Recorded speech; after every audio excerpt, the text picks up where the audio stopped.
السلام عليكم ورحمة الله وبركاته. الحمد لله وحده والصلاة والسلام على من لا نبي بعده.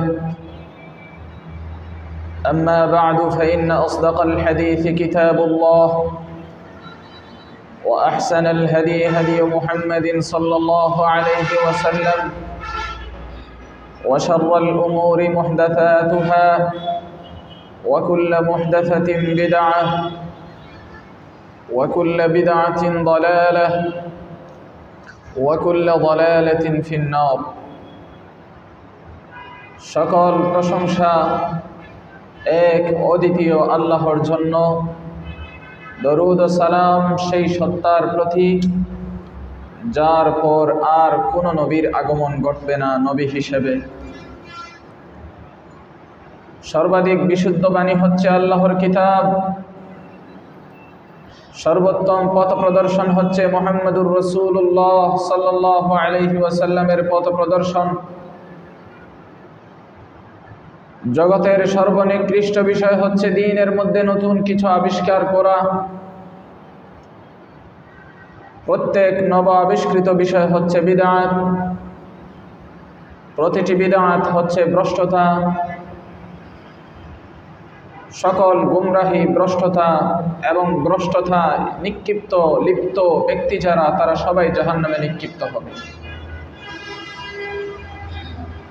আমার প্রিয় ভাই বন্ধুগণ,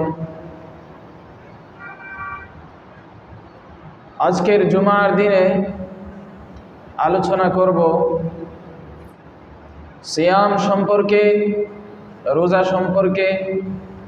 আলোচনা করব রোজাদারকে ইফতার করানো সম্পর্কে। আলোচনা করব রাত্রির নামাজ সম্পর্কে। আলোচনা করব রোজার মাস রমজান মাস সম্পর্কে। সহিহ মুসলিমের 1163 নম্বর হাদিসে এসেছে, عن أبي هريرة رضي الله تعالى عنه قال قال رسول الله صلى الله عليه وسلم أفضل الصلاة بعد الفريضة صلاة الليل. আবু হুরায়রা রাদিয়াল্লাহু তাআলা আনহু বলেন, রাসূলুল্লাহ সাল্লাল্লাহু আলাইহি ওয়াসাল্লাম বলেছেন, ফরজ নামাজের পরে সর্বোত্তম সর্বশ্রেষ্ঠ নামাজ হচ্ছে রাত্রির নামাজ, মানে তাহাজ্জুদের নামাজ। ফরজ নামাজের পরে সর্বশ্রেষ্ঠ নামাজ। সহিহ বুখারী 1903 নম্বর হাদিসে এসেছে, এটাও আবু হুরায়রা রাদিয়াল্লাহু আনহু থেকে বর্ণিত। قال رسول الله صلى الله عليه وسلم من لم يدع قول الزور والعمل به فليس لله حاجة في أن يدع طعامه وشرابه. رسول الله صلى الله عليه وسلم বলেছেন, من لم يدع قول الزور والعمل به, যে ব্যক্তি মিথ্যা কথা ছাড়েনি, পরিত্যাগ করেনি, মিথ্যা কথা বলা থেকে বিরত হয়নি এবং মিথ্যা কথা অনুসারে আমল করা থেকেও বিরত থাকেনি, এমন ব্যক্তির পানাহার বর্জন করার আল্লাহর কাছে কোনো প্রয়োজন নাই। রমজান মাসে যে দিনের বেলা পানাহার বর্জন করে থাকলে, এই পানাহার বর্জনের আল্লাহর কোনো প্রয়োজন নাই। কার ব্যাপারে বলছেন? যে মিথ্যা কথা বলা ছাড়েনি আর মিথ্যা অনুসারে আমল করা ছাড়েনি।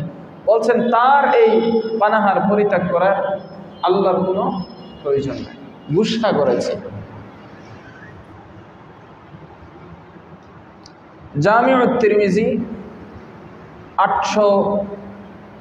807 নম্বর হাদিসে এসেছে, وعن زيد بن خالد الجهني قال قال رسول الله صلى الله عليه وسلم মান ফাত্তারা সাইমান কানা লাহু মিথলু আজরিহি غير أنه لا ينقص من أجر الصائم شيئا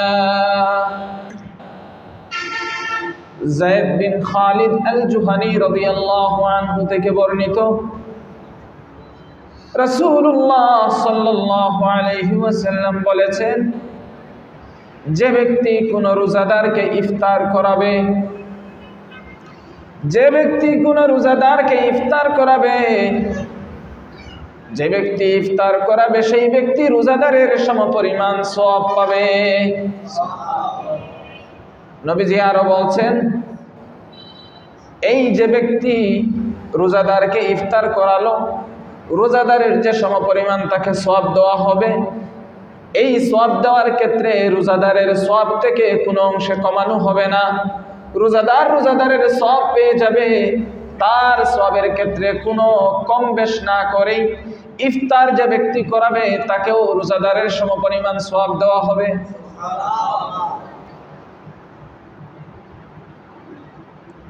আল আদাবুল মুফরাদ 648 নম্বর হাদিস وعن جابر بن عبد الله رضي الله عنه أن النبي صلى الله عليه وسلم رقى المنبر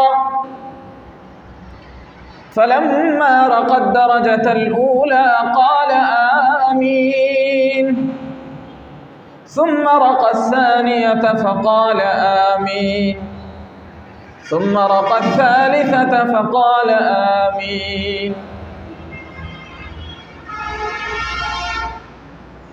فقالوا يا رسول الله سمعناك تقول آمين 3 مرات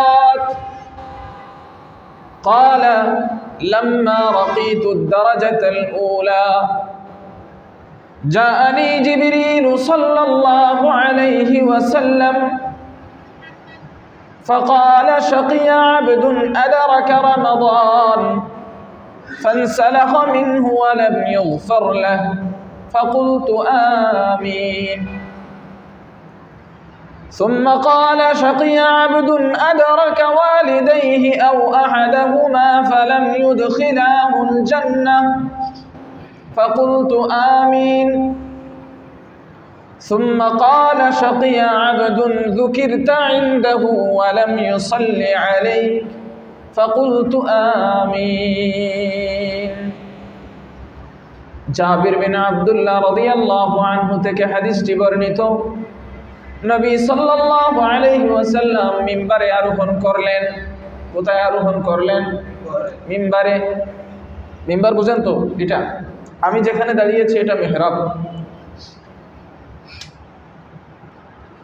নবীজি মিম্বারে আরোহণ করলেন যখন মিম্বারের প্রথম সিঁড়িতে আরোহণ করলেন প্রথম সিঁড়িতে আরোহণ করার পর নবীজি বললেন আমিন হে আল্লাহ কবুল করো তারপর যখন দ্বিতীয় সিঁড়িতে আরোহণ করলেন তখনও বললেন আমিন আল্লাহ কবুল করো অতঃপর তৃতীয় সিঁড়িতে উঠলেন আরোহণ করলেন তখনও বললেন আমিন হে আল্লাহ কবুল করো সাহাবায়ে কেরাম প্রশ্ন করলেন ওগো আল্লাহর রাসূল আপনাকে আমরা একে একে 3 বার শুনলাম আপনি আমিন বলছেন ব্যাপার কি প্রথম সিঁড়িতে আরোহণ করলেন বললেন আমিন দ্বিতীয় সিঁড়িতেও আরোহণ করলেন বললেন আমিন তৃতীয় সিঁড়িতেও আরোহণ করলেন বললেন আমিন নবীজি সাল্লাল্লাহু আলাইহি ওয়াসাল্লাম উত্তরে বললেন আমি যখন প্রথম সিঁড়িতে আরোহণ করলাম জিবরিল সাল্লাল্লাহু আলাইহি ওয়াসাল্লাম আমার কাছে আগমন করলেন আগমন করে আমাকে বললেন শাকিয়া আবদুন আদরাকা রমাদান فانسلخ منه ولم يغفر له فقلت آمين হতভাগা দুর্ভাগা সেই ব্যক্তি যে ব্যক্তি রমজান মাস পেল অথচ রমজান মাস পাওয়ার পরেও তাকে ক্ষমা করা হলো না রমজান চলে গেল সে দুর্ভাগা হতভাগা জিবরিল যখন এই বদদুয়া করলেন, নবীজি বললেন আমিন, আল্লাহ কবুল করো। অর্থাৎ এই বদদুয়াটা অভিশাপটা আল্লাহর দরবারে কবুল হয়ে গেছে। যারা রমজান পাওয়ার পরেও নিজেদের গুনাহ মাফ করাতে পারেনি, তারপর জিবরিল বললেন হতভাগা দুর্ভাগা সেই ব্যক্তিও যে মা বাবা উভয়জনকে পেল, অথবা মা বাবা দুজনের কোনো একজনকে পেল,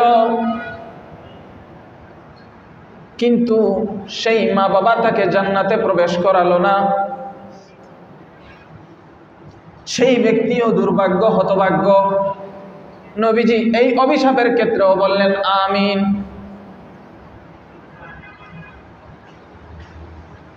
তৃতীয় পর্যায়ে জিবরিল আমিন বললেন, সেই ব্যক্তিও দুর্ভাগা, হতভাগা, যার সামনে আপনি মুহাম্মদুর রাসূলুল্লাহ সাল্লাল্লাহু আলাইহি ওয়াসাল্লামের আলোচনা হলো, অথচ আপনার আলোচনা শোনার পরেও দরুদ পাঠ করলো না, সেই ব্যক্তিও হতভাগা, দুর্ভাগা। নবীজি বললেন আমিন। অর্থাৎ তিনটা অভিশাপ কবুল। আপনি যদি নবীজির আলোচনা শোনার পর আপনি দরুদ পাঠ না করেন, তাহলে আপনি দুর্ভাগা, আমি দুর্ভাগা। আমার আপনার মাতা পিতা আছেন বা কোনো একজন আছে, তাদের সেবা শুশ্রূষা করে তাদেরকে সন্তুষ্ট করে যদি তাদের দোয়া নিয়ে তাদের দোয়াকে আমার জান্নাতের ওয়াসিলা বানাতে না পারি, তাহলে আমি আপনি হতভাগা, দুর্ভাগা। রমজান মাস আসন্ন আমাদের সামনে আসবে, ইনশাআল্লাহ রমজান পেয়ে যাব। কিন্তু রমজানের 29 থেকে 30টা দিন অতিবাহিত হয়ে যায়। এমত অবস্থায় যদি আমাদের গুনাহ ক্ষমা করা না হয়, আমরা যদি আল্লাহর কাছ থেকে ক্ষমা চাইতে না পারি, ক্ষমা নিতে না পারি, তাহলেও আমি আপনি হতভাগা, দুর্ভাগা। আল্লাহ আমাদেরকে হেফাজত। এই তিনটা অভিশাপ জিবরিল আমিন করেছেন, আর তিনটা অভিশাপ কবুল হওয়ার জন্য মুহাম্মদুর রাসূলুল্লাহ সাল্লাল্লাহু আলাইহি ওয়াসাল্লাম আমিন বলেছেন। অতএব আমার ভাইয়েরা, আসন্ন রমজান যেন আমরা সুন্দরভাবে কাটাতে পারি।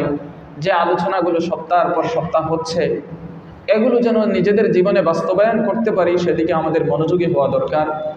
বিশেষ করে সর্বপ্রকারের গুনাহ থেকে বিরত থাকা এবং অতীতের গুনাহের জন্য আল্লাহর কাছে লজ্জিত, অনুতপ্ত হয়ে তওবা ইস্তিগফার করা, এবং অবশ্যই নিজেদের পাপকে আল্লাহর দরবার থেকে মাফ করিয়ে নেওয়া, এটা আমাদের জন্য খুবই জরুরি। পারবো তো ইনশাআল্লাহ? কুরআনে কারীমে সূরা বাকারা 183 নম্বর আয়াতে আল্লাহ বলেছেন, আউযু বিল্লাহি মিনাশ শাইতানির রাজীম, ইয়া আইয়ুহাল্লাযীনা আমানু কুতিবা আলাইকুমুস সিয়ামু কামা কুতিবা আলাল্লাযীনা মিন ক্বাবলিকুম লাআল্লাকুম তাত্তাকুন।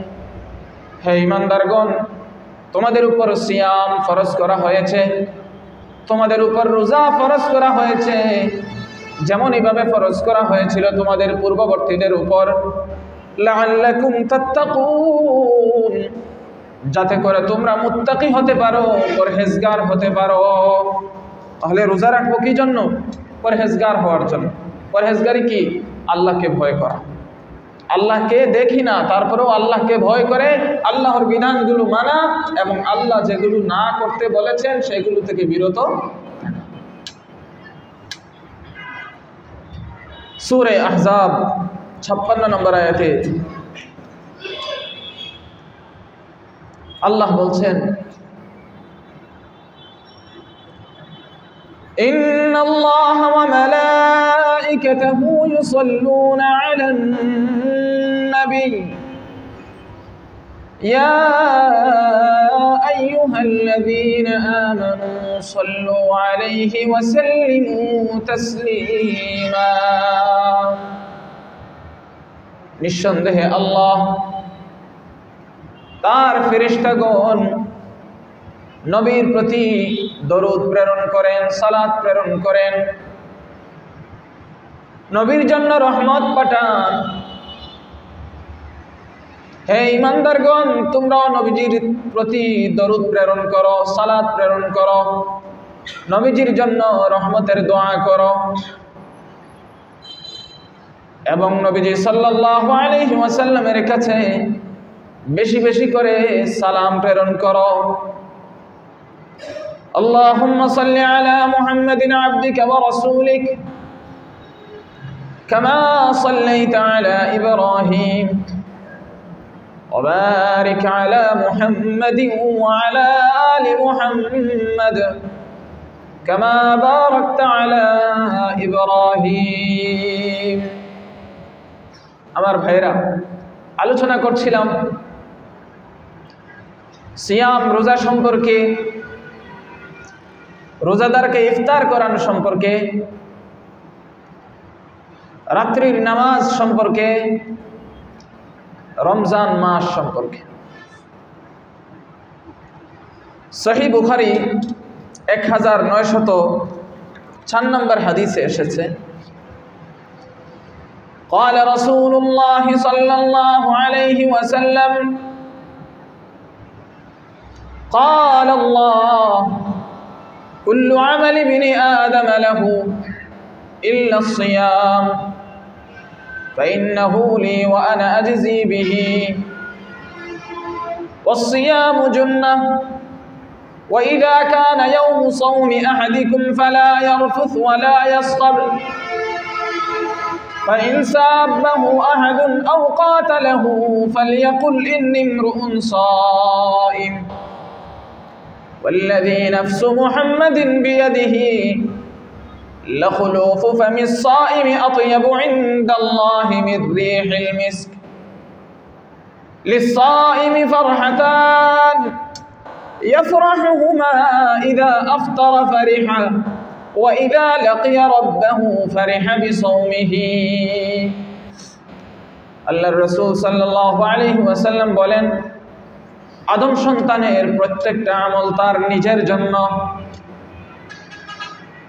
আদম সন্তানের প্রত্যেকটা আমল তার নিজের জন্য, তবে রোজা ব্যতিক্রম। কারণ রোজা হচ্ছে আমার জন্য আর আমি নিজে তার প্রতিদান দেব। আমরা নামাজ পড়ি কার জন্য? আর আল্লাহ বলছেন কি? প্রত্যেকটা আমল তার নিজের জন্য। আমরা সবই করি আল্লাহর জন্য, আর আল্লাহ বললেন প্রত্যেকটা তার, তবে রোজা ব্যতিক্রম। ব্যাপারটা হলো, রোজা হলো এমন যে এটা আল্লাহর ভয় না থাকলে এটা রাখার কোনো কায়দা নেই। রমজান মাসে আপনি যদি ঘরের ভিতর খান, পানির নিচে খান, দোকানে খান, গাড়িতে খান, বাড়িতে খান, লুকিয়ে ছাপাইয়া খান, কেউ কিছু বলবে? বলবে কিছু? এরপরেও রাখে কেন? এই জন্য আল্লাহ বলছেন এটা শুধু আমার জন্য, আর বাকি যা করে তার জন্য। আমি নিজের প্রতিদান দেব। এরপরে বলছেন রোজা হচ্ছে ডাল স্বরূপ। রোজা কি স্বরূপ? ডাল কি? ডাল হচ্ছে আগের কালে তরবারি দ্বারা যুদ্ধ হইতো, তরবারি ডাল তলোয়ার দ্বারা যুদ্ধ হতো। তরবারির আঘাত ঠেকানোর জন্য, তীরের আঘাত ঠেকানোর জন্য, বর্ষার আঘাত ঠেকানোর জন্য ডাল ব্যবহার করে। বর্তমানে দেখেন না, ওই যে আমাদের প্রশাসনের লোকেরা প্লাস্টিকের মতো দেখতে একটা গ্লাসের মতো একটা জিনিস ব্যবহার করে, হ্যাঁ, ওটা এক ধরনের ডাল, যা আঘাতকে প্রতিহত করে। কি? যা আঘাতকে প্রতিহত করে, প্রতিরোধ করে। নবীজি বলছেন রোজা হচ্ছে ডাল স্বরূপ, রোজা হচ্ছে আঘাত প্রতিহতকারী। যখন তোমাদের কারো রোজার দিন হবে, অর্থাৎ রোজা রাখবে, রোজা অবস্থায় থাকবে, সে যেন অশ্লীলতায় লিপ্ত না হয়, অশ্লীল কথাবার্তা না বলে, গালিগালাজ না করে, এবং সে যেন ঝগড়া বিবাদে লিপ্ত না হয়, ঝগড়া বিবাদ না করে। যদি তাকে কেউ গালি দেয় অথবা তার সাথে ঝগড়া বাঁধায়, সে যেন বলে আমি হচ্ছি একজন রোজাদার।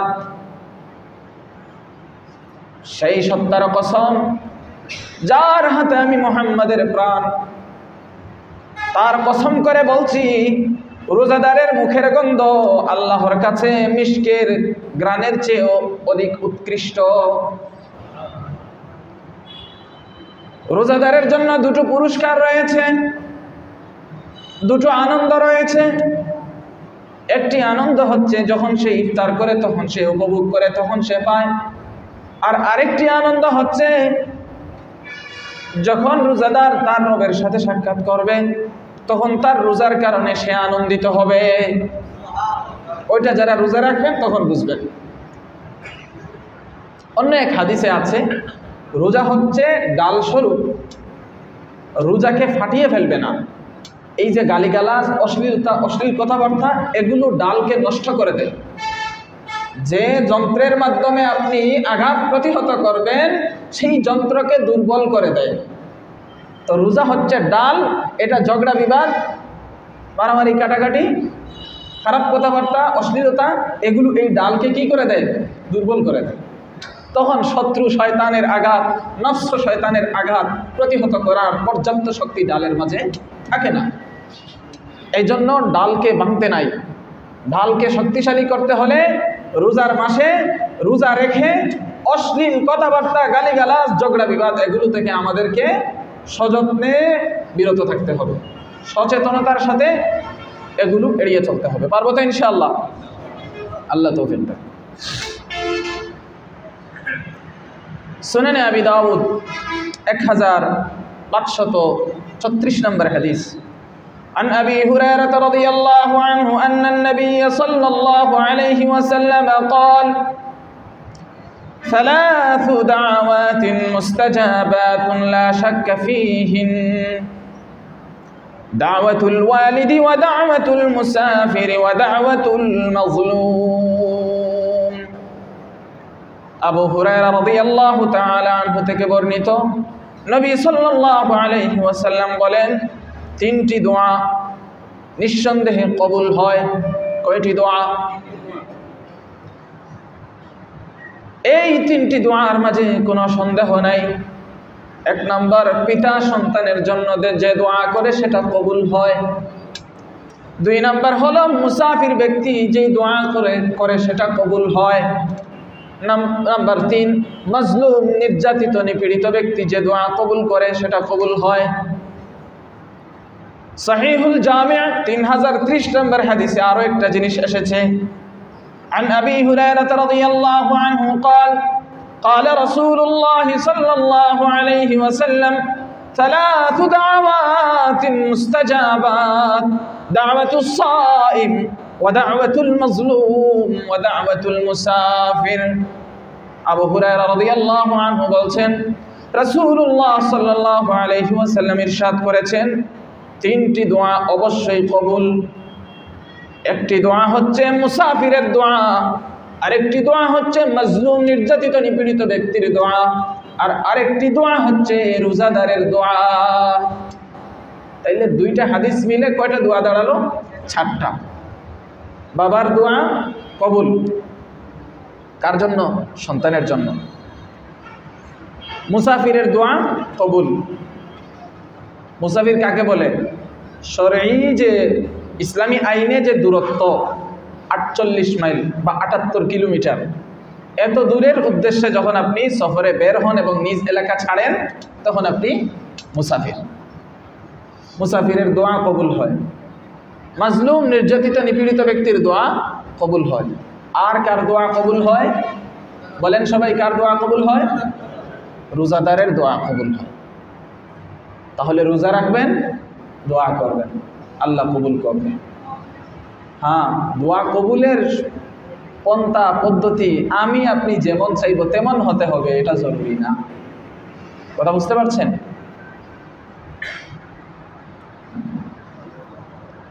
সহিহ বুখারী 1894 নম্বর হাদিস, এটা 1904 নম্বর হাদিসের কাছাকাছি, কিছু শব্দ বেশ কম আছে।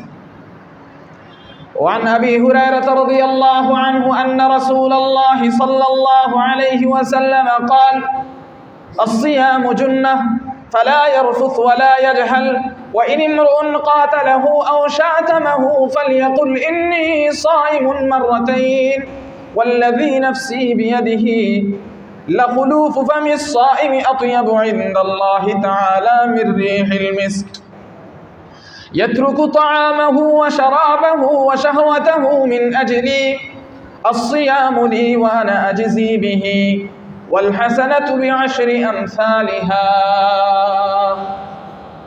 আবু হুরায়রা রাদিয়াল্লাহু আনহু বলেছেন রাসূলুল্লাহ সাল্লাল্লাহু আলাইহি ওয়াসাল্লাম বলেন রোজা হচ্ছে ঢাল স্বরূপ 1904 নম্বর হাদিসেও গেছে রোজা হচ্ছে ঢাল স্বরূপ। এরপরে বলছেন ফালা ইয়ারফুস, সে যেন অশ্লীলতায় লিপ্ত না হয়, অশ্লীল কথাবার্তা না বলে। এরপরে 1904 নম্বর হাদিসে এসেছে ওয়ালা ইয়াসখাব, ঝগড়া বিবাদে যেন লিপ্ত না হয়। আর এখানে এসেছে ওয়ালা ইয়াজহাল, মূর্খের মতো যেন কথাবার্তা না বলে, মূর্খের মতো মূর্খতায় যেন লিপ্ত না হয়। ওয়া ইন ইমরুন কাতালাহু আও শাতামাহু, আর আগের হাদিসে এসেছে ফাইন সাবাহু আহাদুন আও কাতালাহু, আগের হাদিসে এসেছে যদি তাকে কেউ গালিগালাজ করে, সাব্বা ইয়াসুব এটা হলো গালিগালাজ করা, আও কাতালাহু হত্যা, লড়াই, ঝগড়া বিবাদ। আর এখানে আসছে ওয়া ইন ইমরুন কাতালাহু আও শাতামাহু, ঝগড়া বিবাদে লিপ্ত হতে চায়, লড়াই বাধায় বা গালিগালাজ করে, দুটোটার অর্থই গালিগালাজ করা। এরপরে যেটা ব্যবধান, আগের হাদিসে বলছেন ফালিয়াকুল ইন্নী ইমরুন সাইম, সে যেন বলে আমি একজন রোজাদার। আর এই হাদিসে বলেছেন ফালিয়াকুল ইন্নী সাইমুন মাররাতাইন, সে যেন দুইবার বলে আমি একজন রোজাদার, আমি একজন রোজাদার। যখন তার সাথে লড়াই বাঁধাতে চায়, ঝগড়া বাঁধাতে চায়, তাকে গালিগালাজ করে, তখন সে কি করবে? দুইবার বলবে আমি একজন রোজাদার, আমি একজন রোজাদার।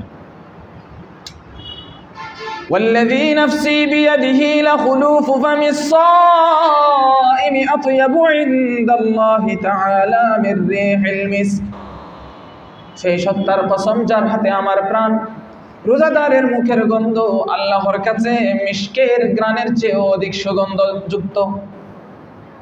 ইয়াতরুকু তাআমাহু ওয়া শারাবাহু ওয়া শাহওয়াতাহু মিন আজলি, রোজাদার পানাহার পরিত্যাগ করে, কামাচার পরিত্যাগ করে, প্রবৃত্তির চাহিদা পূরণ পরিত্যাগ করে শুধু আমার জন্য।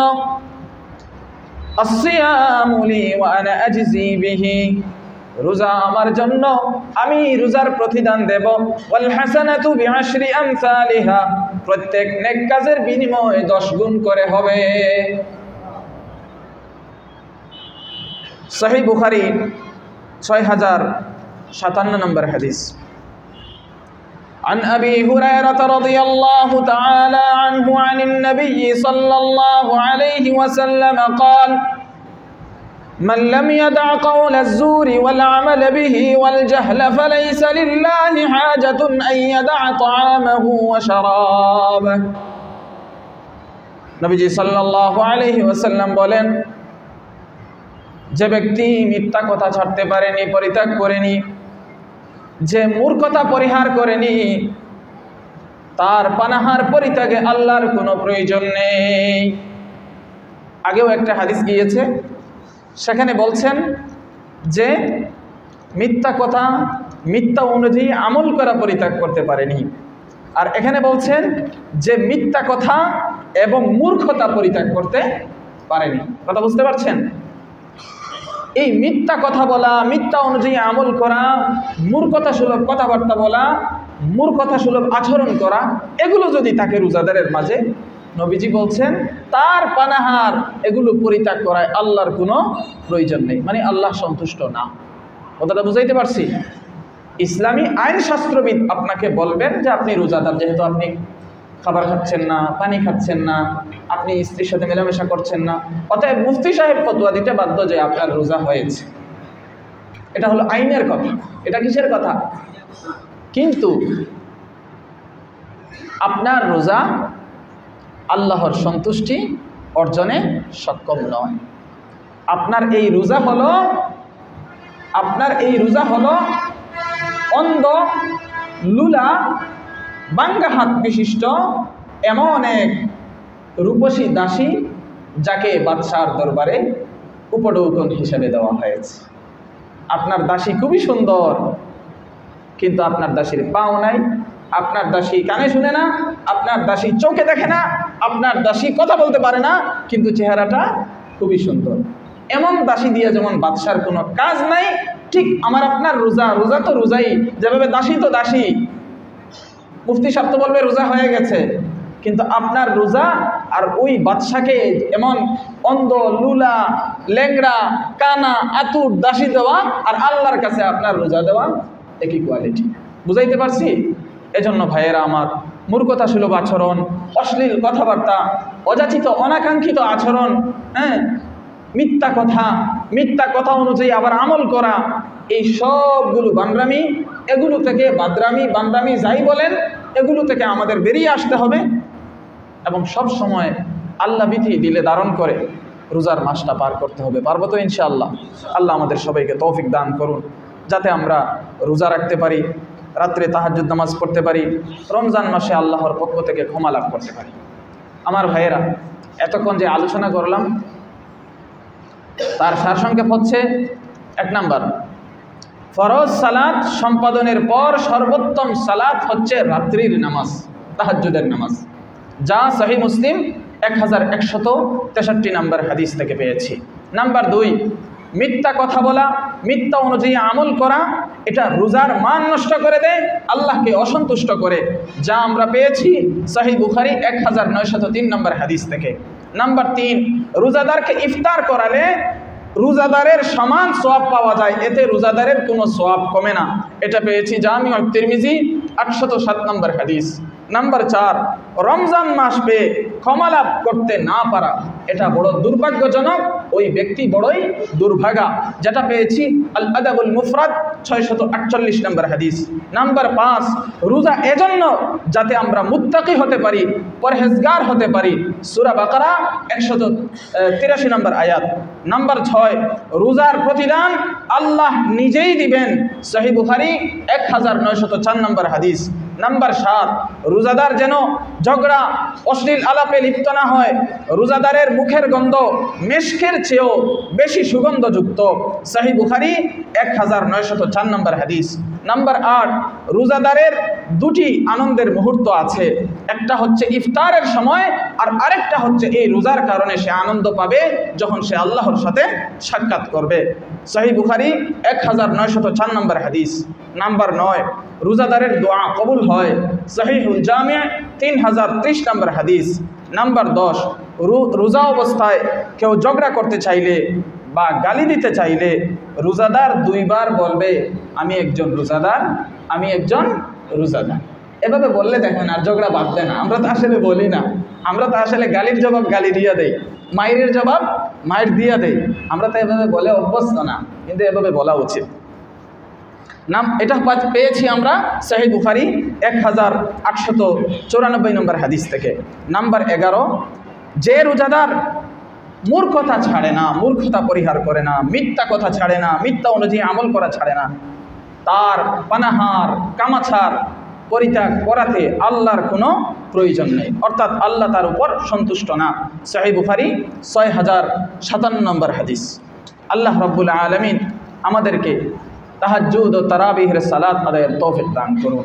আল্লাহ আমাদেরকে মিথ্যা পরিহারের তৌফিক দান করুন। আল্লাহ আমাদেরকে রোজাদারদেরকে ইফতার করানোর তৌফিক দান করুন। আল্লাহ আমাদেরকে এই আসন্ন পবিত্র রমজানে ক্ষমা লাভের তৌফিক দান করুন। আল্লাহ আমাদেরকে মুত্তাকি পরহেজগার বানিয়ে দিন। আল্লাহ আমাদেরকে ঝগড়া ও অশ্লীল আলাপ থেকে বাঁচার তৌফিক দান করুন। ইফতার করে আনন্দ লাভের আমাদেরকে তৌফিক দান করুন এবং অবশেষে মহান মহিয়ান আল্লাহর সাক্ষাৎ লাভ করে এই রোজার কারণে একটা আনন্দ পাওয়ার কথা রয়েছে, সেই আনন্দ পাওয়ারও আমাদেরকে তৌফিক দান করুন। আমিন। ওয়া মা আলাইনা ইল্লাল বালাগুল মুবিন।